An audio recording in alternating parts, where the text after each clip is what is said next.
És molt senzill que quan ells van lligar caps de que s'havien equivocat, per dir-ho d'alguna manera, no? Que havien donat llum verda a que es donés una càtedra a algú que, diguem-ne, que tenia opinions que a ells els incomodaven, doncs no van tenir cap empatx en bloquejar la meva continuïtat.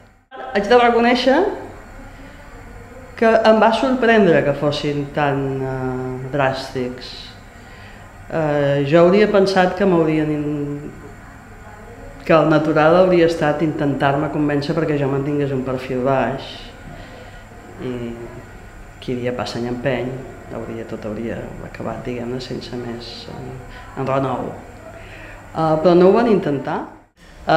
Tenen la sensació que una persona que s'expressa partidària del referèndum a Catalunya no pot estar ocupant la càtedra Príncep d'Astúries.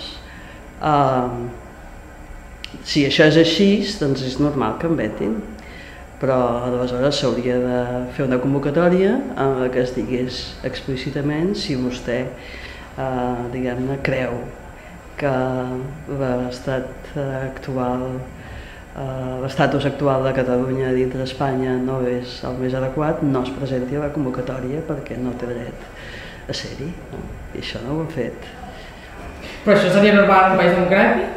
No, no ho seria, però és que Espanya no és ara mateix un país normalment democràtic i per tant el que estan fent, diguem-ne, és normal, atès que ells pensen que per ocupar una càtedra de Georgetown s'han de tenir determinades posicions, determinades opinions, o no es poden tenir determinades opinions. No, no s'ho creien.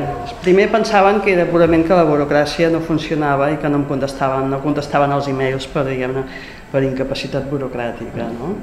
Al final va ser evident que era la seva manera de respondre, perquè el seu veto no va ser mai enviar una carta dient aquesta senyora no la volem per això i per això. Això ho sabem perquè el ministre ho va dir al Parlament.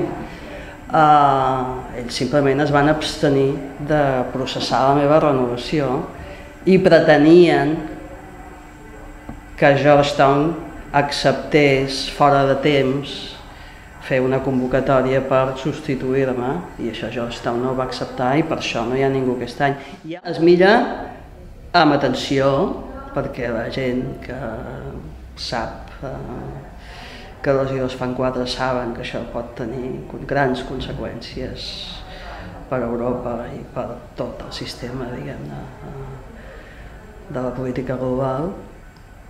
Es mira amb atenció, però es mira amb inquietud.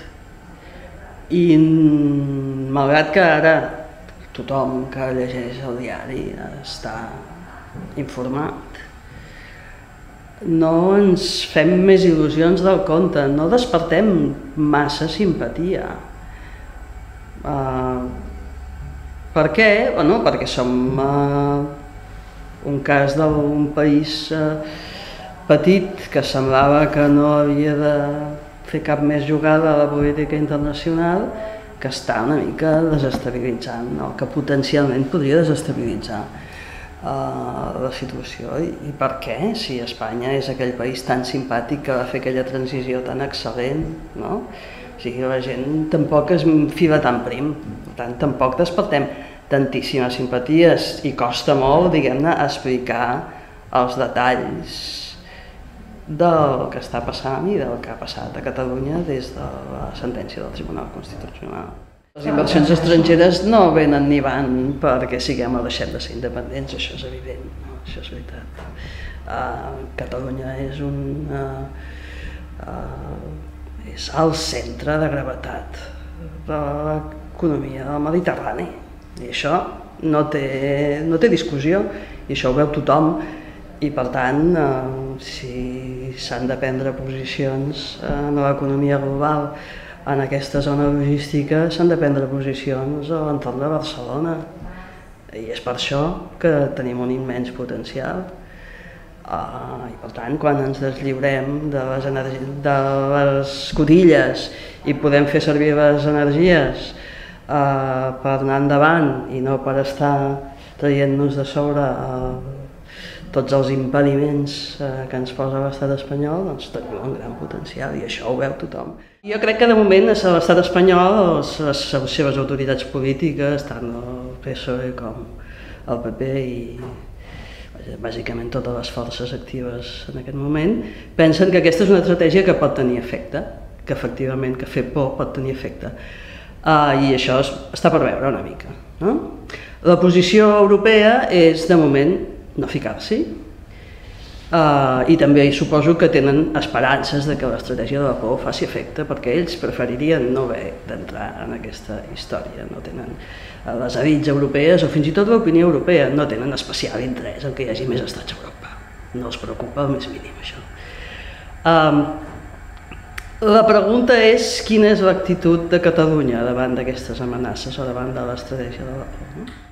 Però està una mica per veure per dos motius. No? Un, perquè davant d'una amenaça es pot tenir por i per tant podria ser que això fes efecte. Jo crec que no, però podria ser i per tant, no es pot... El cert és que l'estat espanyol és un estat molt contundent històricament i per tant farà servir totes les eines que tingui a la seva mà. I evidentment n'hi ha moltes.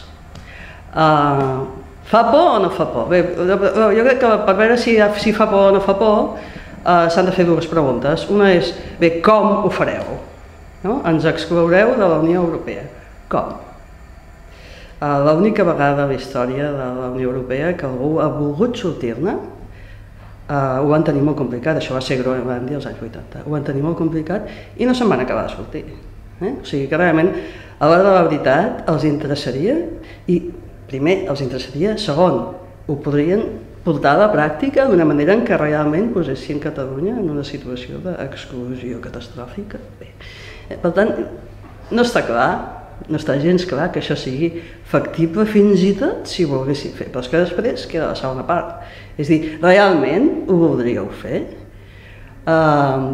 Si Catalunya queda exclosa de la Unió Europea i de les institucions internacionals, de les institucions internacionals és evident que costarà una temporada ficar-s'hi, això tots els estats nous saben que han de pagar un cost per aquí, això ningú a Catalunya s'ha de fer il·lusions de que tots seran flors i violes. Però, malgrat això, excloure Catalunya de la Unió Europea, molt bé, Catalunya es constituiria com un estat en una situació molt complicada i molt difícil, però i Espanya? Què passaria amb Espanya en aquestes circumstàncies? No seria també un estat pobre pària i, a més, titular d'un deute gegantí? La meva previsió és que un estat català independent es faria responsable de tots els tractats, heredaria tots els tractats sobre el territori de Catalunya i, en principi, per part nostra, es mantindria una actitud de responsabilitat. Però, evidentment, l'estat espanyol potser sí que efectivament portaria a terme una campanya de represàlia que causaria costos. Jo crec que això no hem de descartar pensar-hi i pensar en quina seria la nostra resposta davant d'això. I hem d'entendre que vendre que això serà molt fàcil, que ho tindrem resolt en 3 setmanes, home, doncs potser no, però si no estem disposats a passar unes quantes setmanes més de dificultats, potser és que no estem prou disposats, no? I si no estem tan prou disposats, potser que ho deixem córrer, però jo crec que no, jo crec que estem molt disposats i que, simplement, que sí que evidentment que hi haurà dificultats, però és que si no és per fer una cosa que val molt la pena i que, per tant, els costos, si estem disposats a pagar-los, no ens hi posem, no? A veure, és tan extrema la posició espanyola ara mateix davant de l'evidència de que les posicions catalanes no són un invent dels polítics, sinó que són una demanda profunda i amplíssima del poble català. És tan extrem que qualsevol anàlisi racional fa concloure que haurien de fer alguna cosa. El que passa és que la història d'Espanya s'ha trobat en situacions com aquestes repetides vegades i sempre han contradit la previsió de l'anàlisi racional, o sigui que jo ara mateix no veig que això sigui possible. És curiós perquè fan públiques les dades de l'any 2011, o sigui, per què no fan públiques totes les dades de tota l'execució de despesa de l'estat espanyol, tota la sèrie temporal, per què no està per sistema a disposició dels experts independents aquesta informació? I quin creu que és el motiu, vostè?